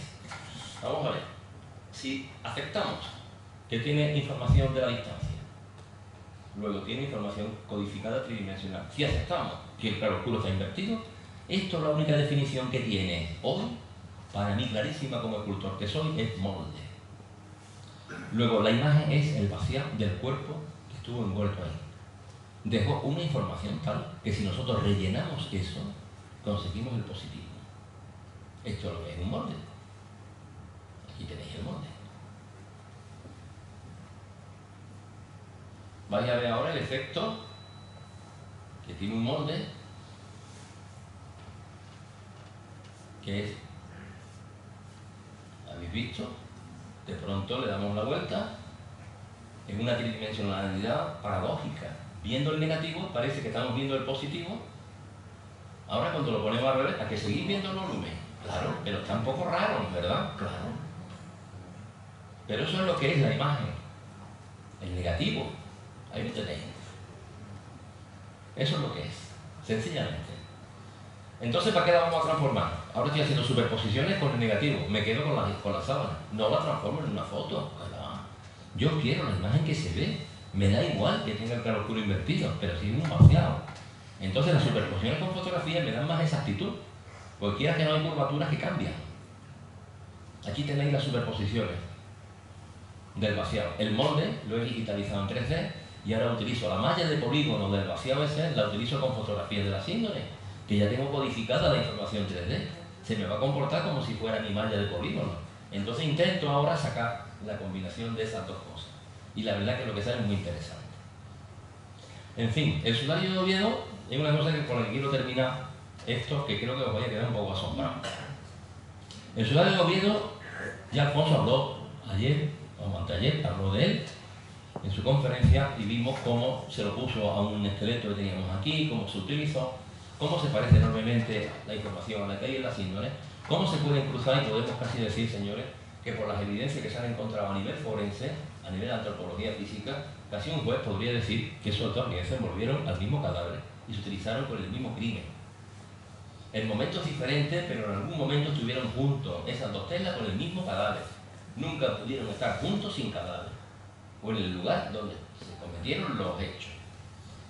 Y solamente a vuela pluma, cualquiera que vea esta fotografía de la síndrome, que es la parte de la nuca, y vea la fotografía del sudario, que es la parte de la nuca, ve que ahí hay cosas que se parecen y que se pueden superponer. Lo que pasa es que, claro, para superponer manchas hay que tener una metodología, no se puede hacer por capricho, porque todas las manchas se pueden parecer muchísimo entre sí y equivocarnos totalmente de todo. Entonces lo que había que establecer son parámetros de comparación, usando que la antropología física, la anatomía, los puntos cefalométricos, craneométricos, y todo eso nos vale, incluso la proporción, porque una de las mejores definiciones bellas que tiene el concepto de la proporción, que siempre se habla del canon de los artistas, bueno, pues es la traza de la razón que evita el capricho y provoca la armonía. Eso es lo que es. Y la anatomía es una forma de pensar bien sobre figuras mal hechas. ¿Y estará mal hecho el sudario de Oviedo, que nada más que vemos manchas que no entendemos? Claro. Pero la anatomía nos lleva a muchas cosas, sí. ¿Y qué hay que usar con la anatomía? Usar la información anatómica con la información geométrica y todo eso con los cánones, que además son las tablas antropométricas, que como lo definen los expertos, los especialistas en antropología física, que es que el canon es una manera que tiene la antropología física de buscar de alguna manera un fundamento para sus teorías. Es un elemento, es un objetivo científico de la antropología física, el estudio de los cánones. Parece mentira que para la antropología física sea importante el estudio del canon de Vitruvio o los cánones de Leonardo. Bueno, pues que vamos a ver, es que nuestro cuerpo está organizado por partes y las partes tienen una correcta relación con la totalidad. Y las tablas antropométricas no dejan de ser eso. Bueno, pues cuando hacemos eso encontramos, fijaros cómo una vez que se usa y se saben ya los puntos cefalométricos, podemos construir un retrato coherente usando cada parte de la síndrome y cada parte del sudario correspondiente, en mi rostro y en mi rostro. Y ambos en mi rostro fundidos nos dan una cara coherente. Es increíble. No tenemos rostro y sin embargo tenemos rostro completo. ¿Lo veis? Del orificio nasal de la derecha sale todo ese chorro de sangre que veis. Tremendo. Y se ve que sale de la nariz, efectivamente, como es correspondiente que salga una persona que ha muerto de esa manera, y todo eso viene de la parte de las vías respiratorias. Aquí lo vais a ver en vídeo. Se va a ir superponiendo la síndrome con el sudario.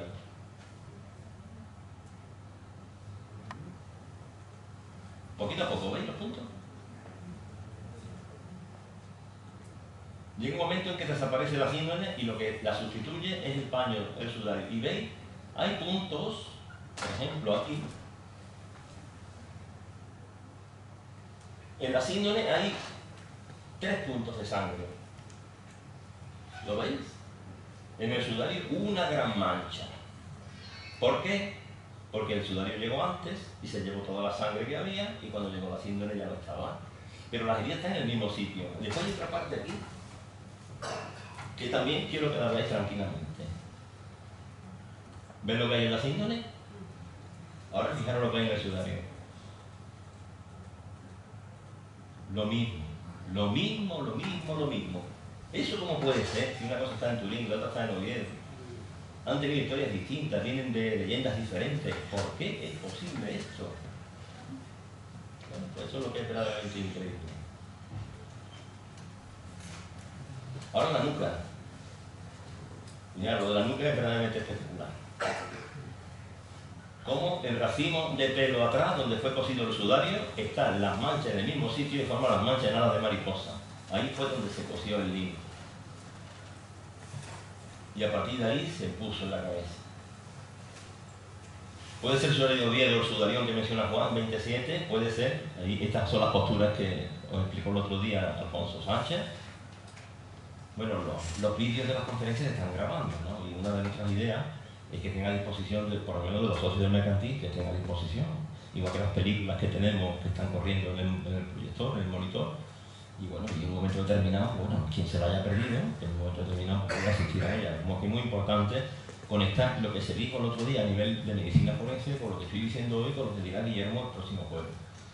Bien, nosotros en el estudio científico del sudario llevamos desde el año prácticamente 89, como veis ya son años, le estamos ganando al equipo Lestur, pero vamos por goleada total. Y ya los italianos ya lo asumen, ¿no? Ya los italianos dicen.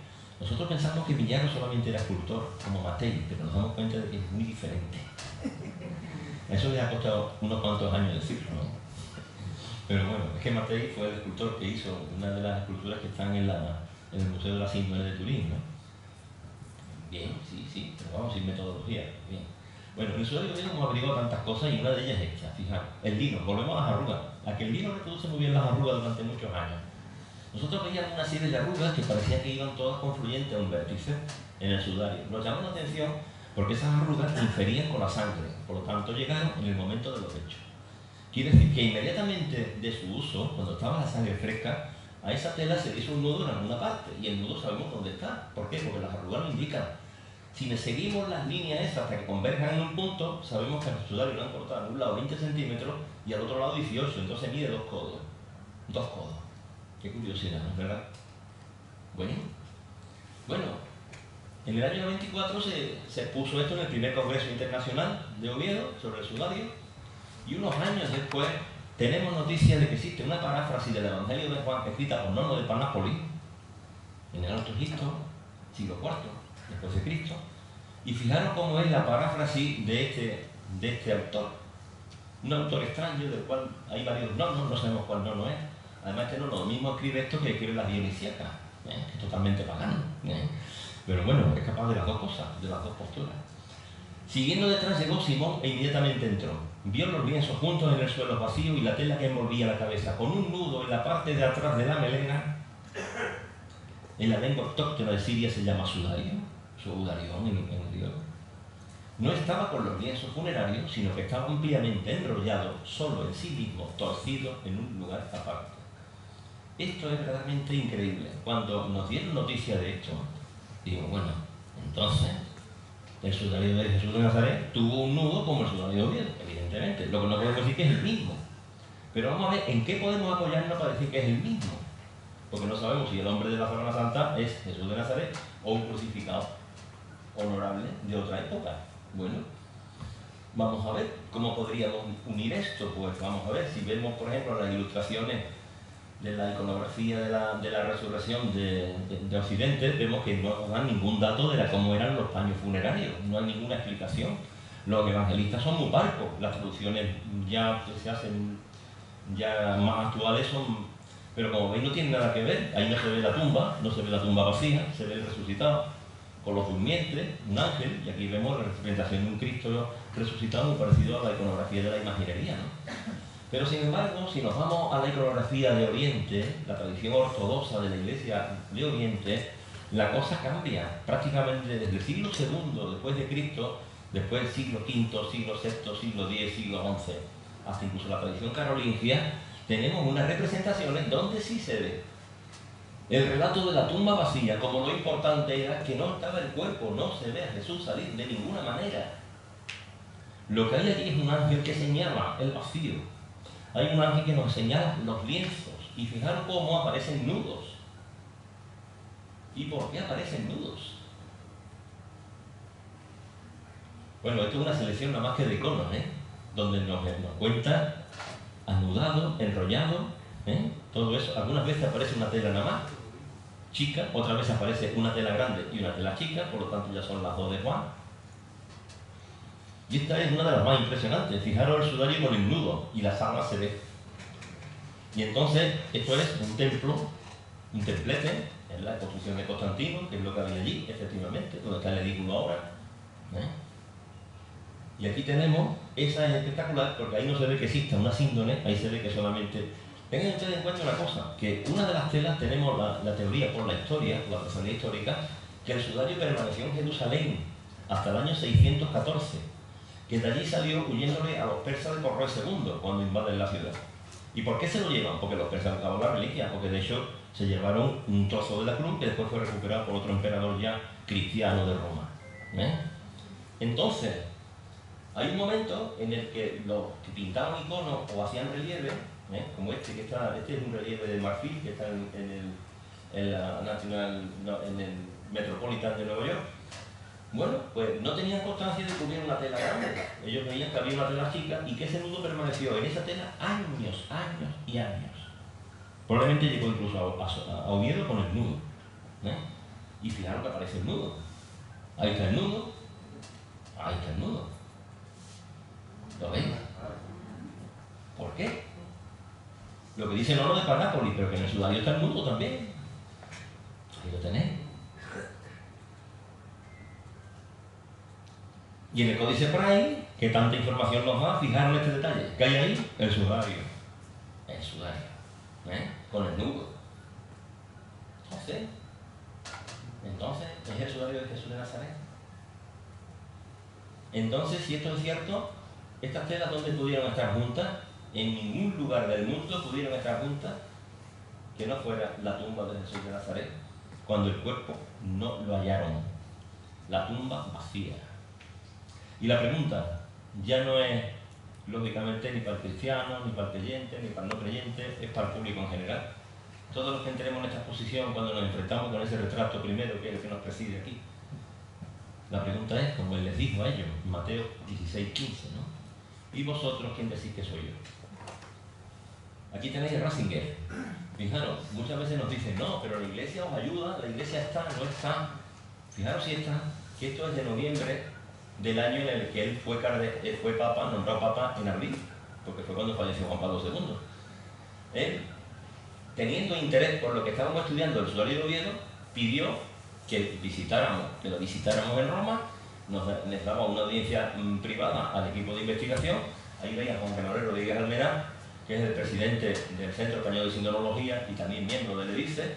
Y si dan la revista que está en la mesa, el rostro que se ve ahí es el que tenéis en la posición abajo. ¿no es verdad? Hace 20 años. Y yo sé que él, siendo papa, ya recibió incluso un cuadro que yo le dediqué con las fotografías de ese rostro. Y que él ya, cuando en ese momento tuvimos la reunión con él, le dijimos que lo que le habíamos llevado, que le diera la información a Juan Pablo II. Él nos dijo que evidentemente le iba a pasar todo, pero que tuviéramos en cuenta que Juan Pablo II estaba muy enfermo. Evidentemente en abril ya había fallecido. Pero claro, nosotros evidentemente se nos pusieron los ojos como una bolita de casera, lógicamente. Porque habíamos estado con el Papa hablando y le habíamos dicho la necesidad de volver a investigar las índoles, que teníamos muchas cosas en el aire porque no podíamos contrastar, y bueno, nos prometió que sí, llegó a Papa y ya las cosas cambiaron. Ahora, ¿qué es lo que pasa? Que bueno, el Papa Francisco tiene todo este trabajo nuestro y más aún, porque han pasado muchos años ya desde ese momento de Ratzinger. Ya han pasado años y lo tiene todo. Se lo ha llevado el cardenal, el arzobispo de Madrid, Carlos Osoro, se lo ha llevado en mano. Y nos consta que lo tiene, y nos consta su interés, y él es científico, aparte de Papa. Esta frase es una frase que pongo porque la verdad es que yo me identifico mucho con esto, y sobre todo cuando empecé con este lío, que es de Díaz Canetti, el libro que se llama La antorcha al odio, de la página 88, que dice: si tuviera que decir dónde están mis auténticas perezas, diría que allí donde era subyugado por experiencias que no podía explicar. Ahora nadie, ni siquiera yo mismo, ha conseguido liberarme de algo explicando. Efectivamente, sigo amarrado a esto, y aunque me lo expliquen, voy a seguir amarrado a esto. Muchísimas gracias por vuestra atención.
Bueno, pues la verdad que la relación ninguna, porque crucificado hubo muchos, y también este coincide con Jonathan, que fue también los restos de otro crucificado que se encontró en un enterramiento cerca de Jerusalén.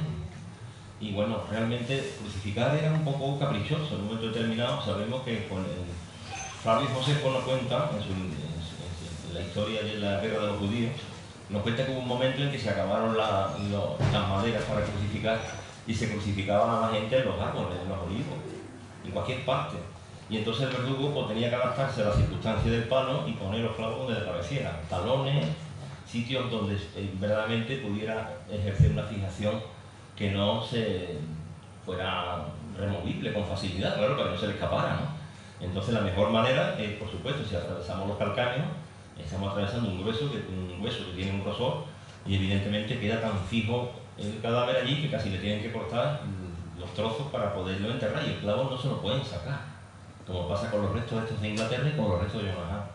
Pero claro, en la síndrome no hay ninguna información de eso, tampoco tenemos los talones, y sí se ve claro que hay un orificio de entrada que probablemente está por la zona del empeine del pie, no sabemos si por el túnel tarsiano, probablemente, o bien un poquito más abajo, entre cualquiera de los huesos de los dedos, ¿no? Entre los metatarsos.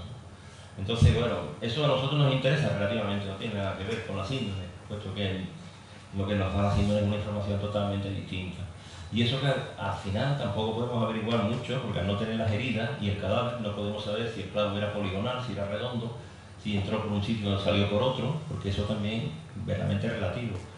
Y eso es lo que les puedo decir sobre ese aspecto. Interesante sí, pero bueno, nos faltan, ya te digo, con la cantidad de crucificados que hubo, incluso en tiempos históricos, y sigue habiendo, pues realmente no es de extrañar para nada que se conserven algún que otro restos como este, y a lo mejor aparecen más, ¿no? ¿Alguna pregunta? Sí.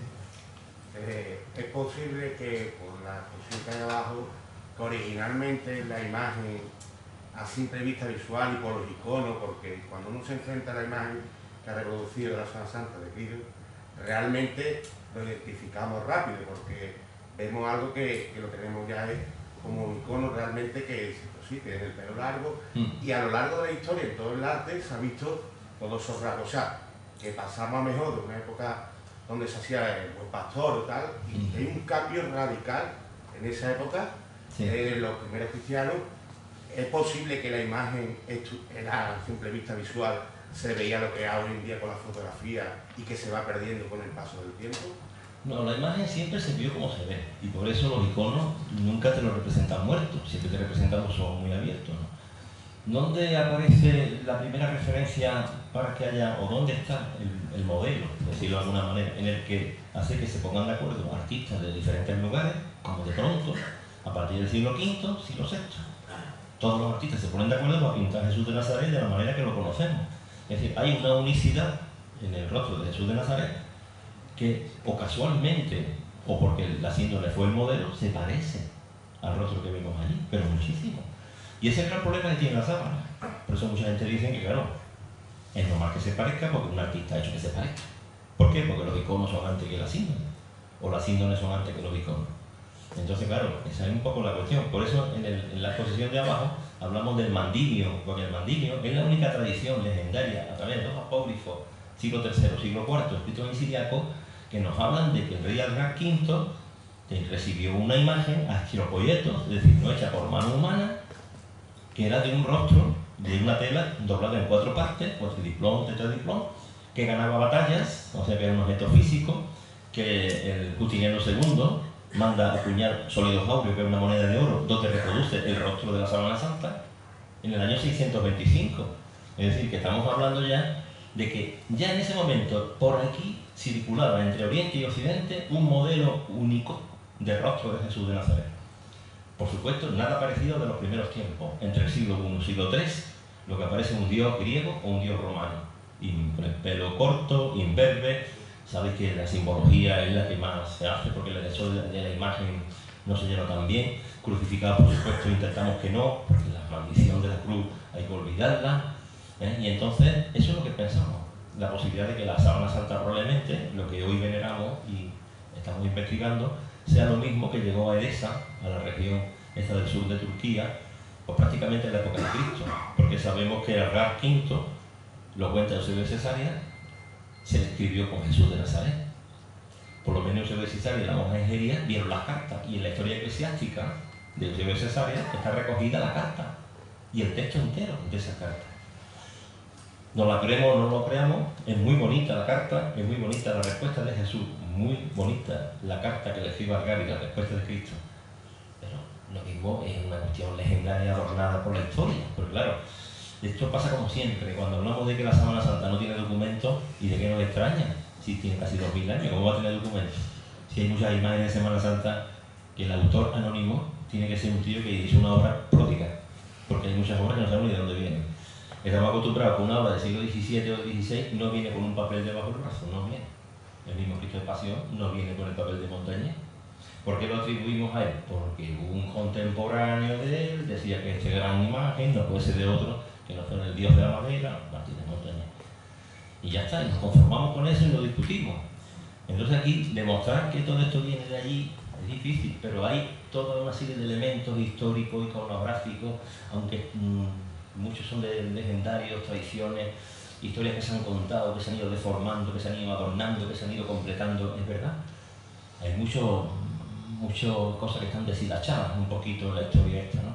Pero lo que nadie puede evitar es que el parecido en el rostro de Cristo es absoluto. Y cuando me dicen, ¿qué imagen de Sevilla se parece más a la Sábana Santa? Todas. ¿Y por qué se parecen todas? Puñeta, porque es el mismo personaje. Entonces tú haces un Cristo y ahora el que has hecho se parece al otro, no, claro, si es el mismo personaje, que te diga. Le podés poner más barba, más pelo, más sangre, menos sangre, pero si es el mismo personaje, ¿por qué no se va a parecer? Es que lo icónico es que cuando sacan la imagen realmente de la Sábana Santa, dice, bueno, realmente la llevamos viendo más de 2000 años, o sea, es la misma imagen, La misma. que siempre, porque no lo identificaron, ni el cuarto libro cuando fue a aprender, Y nosotros rápidamente lo vemos y dice, es Jesús, si no le pones nada, lo pones en cualquier sitio, realmente lo Por eso me pasaba a mí con esta cabeza que estáis viendo ahí, que es la que está policromada en la sala de dentro, que tiene 20 años, cuando Salvador Guzmán llegaba, y dice, ¿Cristo para dónde es? Que no es un Cristo, hombre, que es el nombre de la síndrome. Esto es un Cristo, digo, ¿y qué culpa tengo yo? Lo que estoy usando es un referente. Y si hubiera cogido el icono de Santa Catalina del Sinaí, porque es del siglo VI, una maravillosa imagen, que muchos suponen, bueno, o la Santa Fa de Jaén, o la Santa Fa de Alicante, que para muchas personas, o el velo de monopelo de Italia, para muchas personas, el rostro de Jesús, de verdad. Si hubiera cogido eso también se parecería, por eso también se parece, todo se parece. Buenas tardes. Buenas tardes. Después de hacer un estudio, que seguramente lo que requiere por estudiar, muy directa la pregunta, seguramente, ¿no? Dime. Si no es pintura, Si no es una pintura, variación, sí. ¿cuál es su conclusión? Ninguna.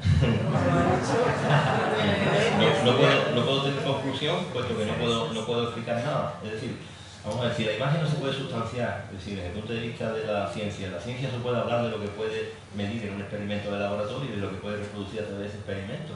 De eso es de lo único que puede hablar la ciencia. Entonces la ciencia se queda muda cuando no tenemos nada que medir ni nada que sustanciar. Cuando eso se mira como se mira, lo habéis visto ahí, que prácticamente está superpuesta a los hilillos más finos de la tela y nadie explica cómo puede estar aquello ahí sobreviviendo de esa forma tan extraña, y al mismo tiempo no la podemos sustanciar, y al mismo tiempo el agua no se borra con el agua, pero sí con dignidad. Entonces tiene unas propiedades físicas que son incompatibles con la química, y cuando encontramos una explicación química incompatible con la física, cuando la encontramos de la física incompatible con la química, y estamos metidos entonces en una especie de ruleta de la cual el científico no puede salir, intentando justificarlo como muchas veces se hace. Es que esto es un milagro. Ah, bueno, si terminamos muy pronto. La vida también es un milagro. Ah, vale, claro. La vida es un milagro. Pero si le dieran autorización, mira, para el mes que viene le damos autorización. ¿Para qué? Para investigar. Vamos a seguir con la parte de medicina forense, porque claro, allí lo que hay que investigar de verdad es lo que se puede sustanciar, que es la mancha de fluido. Mancha de fluido, contaminación, pólenes, sobre todo el polen nos interesa. Todo lo que sea concomitante, es decir, todo lo que pudo llegar en el momento de los hechos, eso es lo que nos interesa nada más. Lo que se ha podido añadir a través de los siglos, pues ha podido poner algún falsificador también, porque eso también existen, Aparecen unos textos misteriosamente alrededor que pone Jesús innecen. O sea, ¿quién va a llegar allí, con toda la prisa de aquello, a intentar poner allí unos textos, cuando esos textos no salen ni en la fotografía ultravioleta, ni en la fotografía infrarroja? Sin embargo, hay vaticanistas, yo creo que tú lo conoces, no es verdad la historia, que están diciendo que esos textos existen. En la síndrome no están. La moneda en el ojo, no hemos tenido la oportunidad de encontrarla, de verdad. La cantidad de flores que encontraron y todo eso, que parece que hay un jardín completo ahí, poco. Los clavos, las espinas, que el cuerpo estaba levitando. Dios mío, de mi vida, eso es como viajar en el tiempo, no que está allí dentro de la tumba, que no había nadie. Porque eso es todo un milagro, desde el punto de vista apologético, milagro es para la Iglesia un hecho externo, comprobable por cualquiera. O sea, no es nada milagro lo que yo pueda experimentar en mi dormitorio, porque es una cosa mía. Y no es comprobable por cualquiera, porque nadie estaba allí. Entonces, si la síndrome es un milagro, no se puede aceptar porque allí no había nadie en el momento ese, para ver lo que estaba levitando. ¿Levitando por qué? Bueno, una radiación, tampoco se explica qué radiación, corpuscular, electromagnética, ¿cuál? ¿En qué direcciones se transmite esa radiación para que te dé las dos cosas incompatibles entre lo colimado y lo radiante? Entonces nosotros, aunque nos suelten allí, seguramente no vamos a poder comprobar nunca nada. Bueno, te digo una cosa, yo estoy seguro que tú sueltas a un físico, a un catedrático de física, lo sueltas en un laboratorio y le dices que te demuestre la teoría atómica y seguro que se lleva allí una semana y no te la demuestra. Seguro. Y sin embargo todos la aceptamos.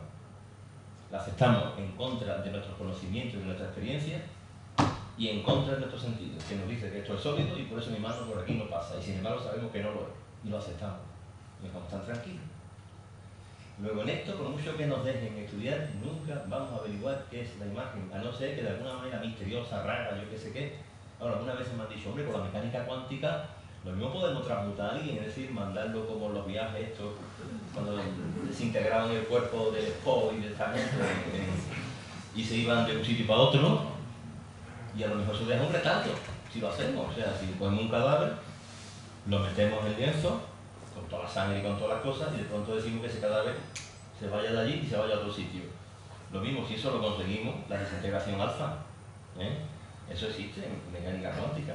Hay microscopios que se basan en la desintegración alfa, que hace que una partícula elemental viaje de un sitio a otro, ¿eh? Y que pueda estar en dos posiciones superpuestas al mismo tiempo, totalmente contradictorias, ¿eh? Eso hay que aceptarlo en mecánica cuántica. Ahora, con una estructura compleja de átomos y moléculas, hace que pase de un sitio a otro por un potencial prácticamente infranqueable y que se ordene en el otro lugar con sus moléculas y sus cosas, todo en el mismo sitio. Eso puede pasar como la película de la mosca. Lo que pasa es que no sabemos si eso va a dejar un retardo, porque es como si... Podría ser la única explicación, pero fíjate, yo estoy tirando de ciencia ficción, ¿eh? Y si nos vamos más allá, tirando de teología ficción, que es más peligrosa todavía y peor que la ciencia ficción.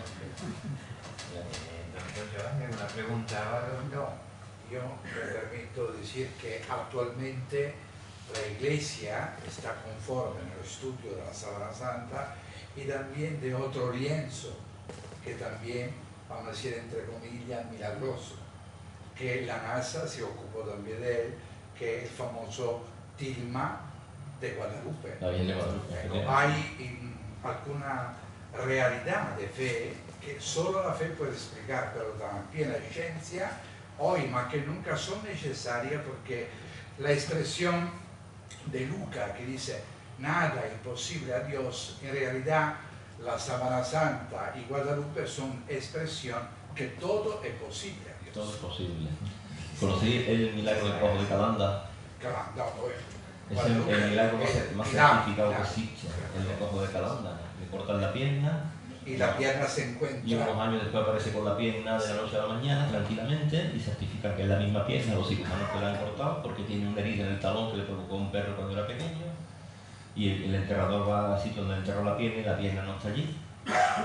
Y lo llamó hasta el rey para que lo visitara y le contara su historia. Pues es un milagro, con todas las garantías del milagro. Eso fue el motivo del culto mundial a la Virgen de Guadalupe, que no es solo la patrona de Cesarea Augusta, sí, Zaragoza, ma es patrona en varias partes del mundo, sí, del uno y del otro continente. Muchas gracias, don Giovanni. Una pregunta más para finalizar, caballero. Bueno, dos preguntas hay. Los dos caballeros del fondo, luego usted. Detrás. ¿Se puede definir a través de la Sábana Santa que los clavos sean de cuadrados o hexagonales? Simplemente los flagelos y demás. Los flagelos se ven muy bien, y de hecho cuando se encontró en las ruinas de Herculano, se encontró ese fragmento de flagelo, que lo tenían allí guardado en un cajón porque no sabían qué era, con tantas cosas que se tienen guardadas muchas veces. Tantas cosas que se tienen guardadas muchas veces en los museos arqueológicos que no están expuestas, ¿no? Y una vez Petruso hace una visita y enseñándole el museo, pues uno de los arqueólogos lo baja a la planta sótana donde está todo almacenado, y allí al abrir un cajón, Petruso, pues evidentemente le llama la atención porque él es un estudioso de la síndrome. ¿Esto qué es? Pues yo no lo encontramos. ¿Esto es un flagelo? No, un flagelo, pero eso ni idea. Nosotros cuando hemos reproducido esa pieza, poniéndola en las heridas de las índones, se superponen perfectamente. Luego se puede identificar ese objeto como el que ha producido esas heridas, y eso es muy curioso, porque esos restos son del año 79 después de Cristo.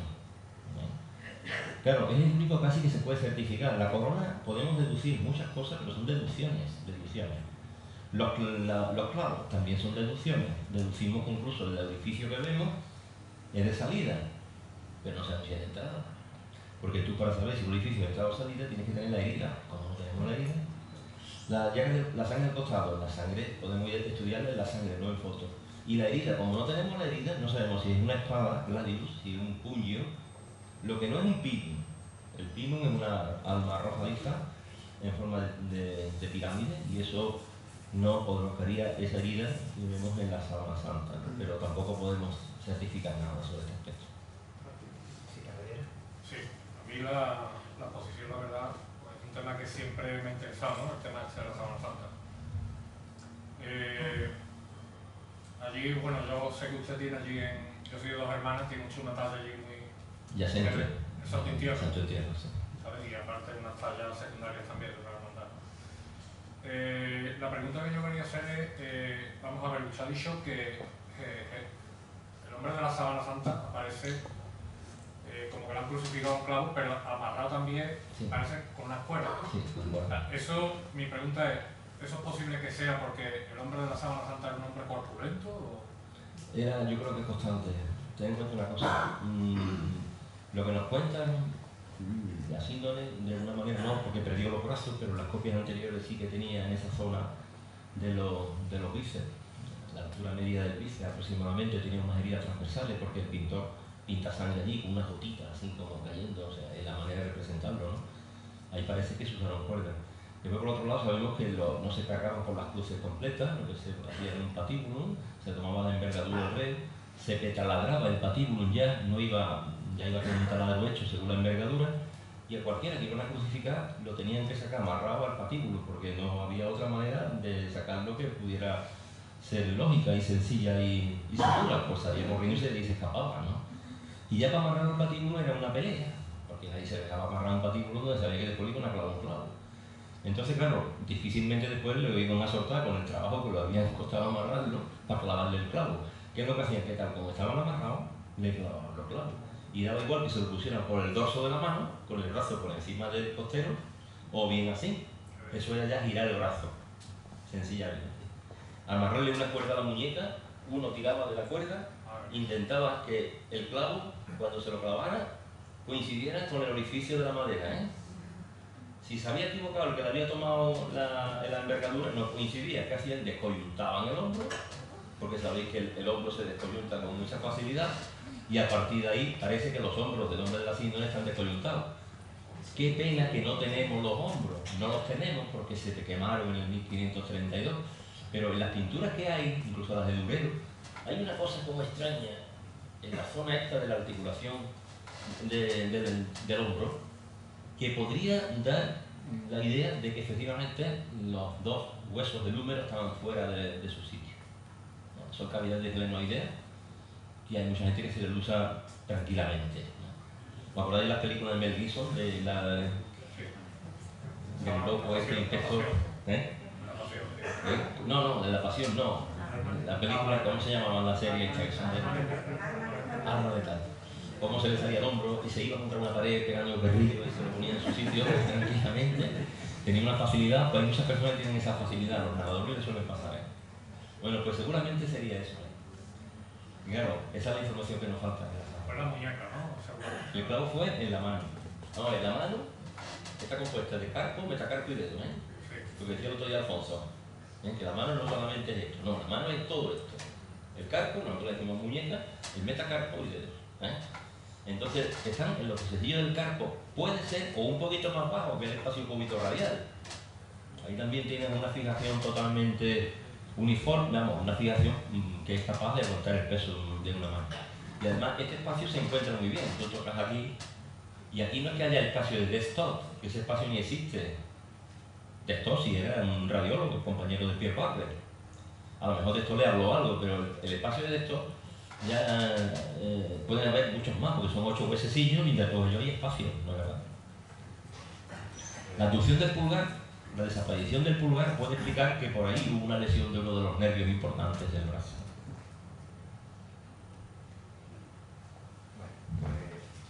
Vamos a finalizar. Lo que sí les invito al jueves día 3, la conferencia Lienzo y tumba vacía antes de su resucitado, de don Guillermo Eras Morena. Le anticipo que es presidente de honor del Centro Español de Sindonología, estudioso de la síndrome de Turín, con especial atención al problema físico de la naturaleza de la impronta, que es lo que antes también el caballero preguntaba. Están ustedes invitados, les agradezco muchísimo que estén aquí esta tarde de noche y me gustaría que finalizáramos con un aplauso para ellos.